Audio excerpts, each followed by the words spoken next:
Welcome to our guide on how to back up your data on Telegram, ensuring your messages and media are securely stored. Let's walk through the steps together. To get started, launch the Telegram app on your Android device.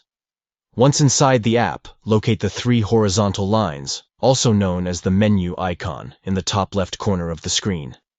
Next, tap on Settings from the menu options to access the Telegram settings.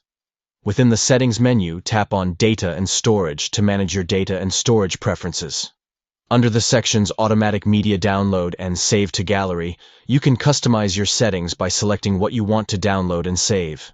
By adjusting these settings, you can control which media files are automatically downloaded and saved to your device, giving you more control over your data storage on Telegram.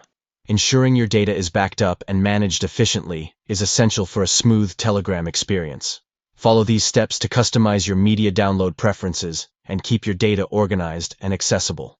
Thank you for watching, and stay tuned for more tips and tutorials on maximizing your Telegram usage.